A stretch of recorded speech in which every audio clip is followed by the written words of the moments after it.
think of what else. How thick are you, Wormtail?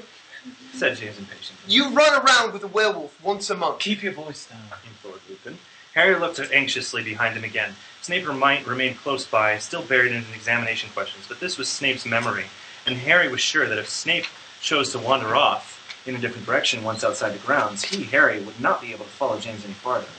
To his intense relief, however, when James and his three friends strode off down the lawn toward the lake, Snape followed, still poring over the paper and apparently with no fixed idea of where he was going. By jogging a little ahead of him, Harry managed to maintain a close watch on James and the others. Well, I thought that paper was a piece of cake. I'll be surprised if I don't get an outstanding on my test at least. Me too, said James. He put his hand in his pocket and took out a struggling golden snitch. Where'd you get that? Nicked it, said James casually. He started playing with the snitch, allowing it to fly as much as a foot away and seizing it again. His reflexes were excellent. Wormtail watched him in awe.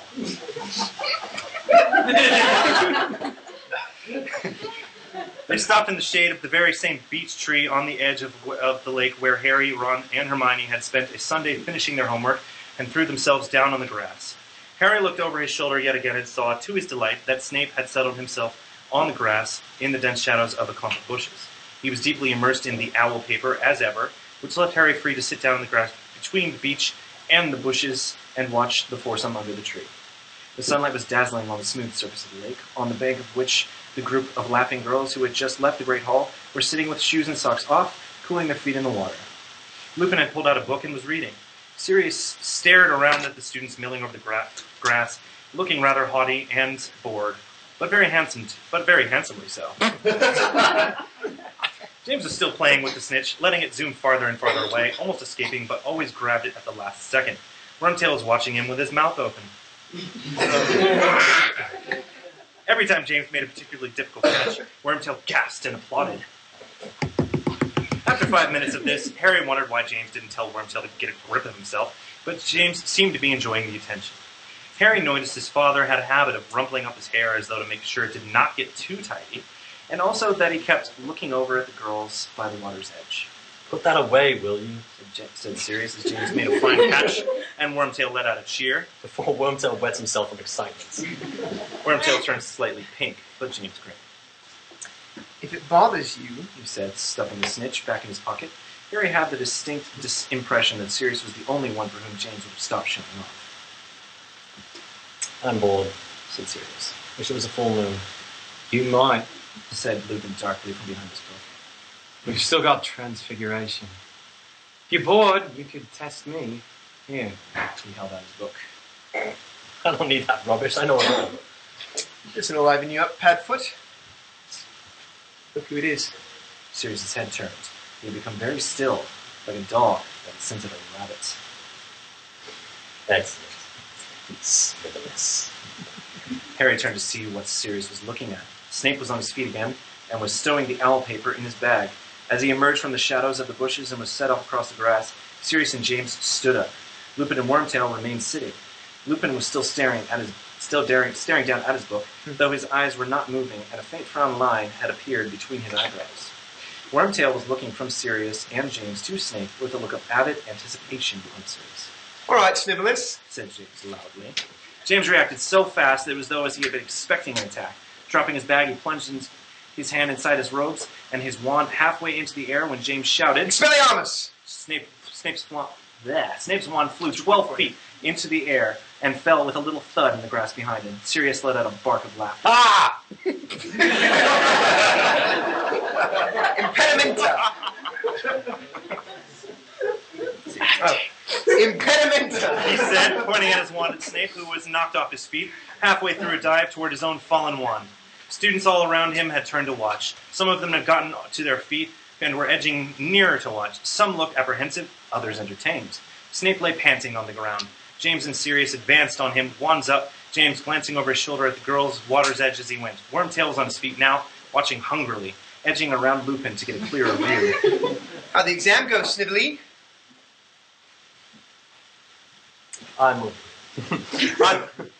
was watching him. His nose was touching the parchment, said Sirius viciously. There were grey grease marks all over it. They won't be able to read a word. Several people watching laughed. Snape was clearly unpopular. Wormtail sniggered shrilly. Perfect acting. Snape was trying to get up, but the jinx was still operating on him. He was struggling, as though bound by invisible ropes. You, wait! He panted, staring up at James with an expression of purest loathing. You, wait! Wait for what? Said Sirius coolly. What you're going to do, Snivellus, wipe your nose on us. Snape let out a scream of mixed swear words and hexes, but his wand had been being 10 feet away and nothing happened. Wash out your mouth. Scourgify. Pink soap bubbles streamed from Snape's mouth at once. The froth was covering his lips, making him gag, choking him. Leave him alone! James and Sirius looked around. James's free hand jumped to his hair again. It was one of the girls from the lake edge. She had thick, dark red hair that had fell to her shoulders and startlingly green, almond-shaped eyes. Harry's eyes. Harry's mother. All right, Evans. Said James, and the tone of his voice suddenly pleasant, deeper, more mature. Leave him alone. Lily repeated. She was looking at James with every sign of great dislike. What's he done to you? Well, Said James, appearing to deliberate the point. it's more the fact that he exists, if you know what I mean. Many of the surrounding watchers laughed, Sirius and Wormtail included, but Lupin, still apparently intent on his book, didn't, and neither did Lily. You think you're funny. But you're just an arrogant, bullying toe rat, Potter. Leave him alone. I will if you go out with me, Evans. Said James quickly. Go on. Go out with me and I'll never lay a wand on old Snivelly again.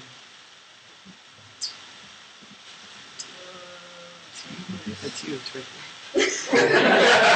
Got it. Behind him, the impediment Jinx was wearing off. Snape was beginning to inch toward his fallen wand, spitting up soap suds as he crawled. I wouldn't go out with you if it was a choice between you and the giant squid.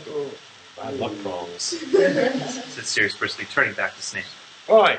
But too late. Snape had directed his wand straight at James. There was a flash of light, and a gash appeared on the side of James's face, splatting his robes with blood. James whirled about. A second flash of light later, Snape was hanging upside down in the air, his robes falling over his head to reveal skinny, pallid legs and a pair of graying underpants. Many people in the small crowd watching cheered. Sirius, James, and Wormtail roared with laughter. Lily, whose furious expression had twitched for an instant as though she was going to smile, said, Let him down!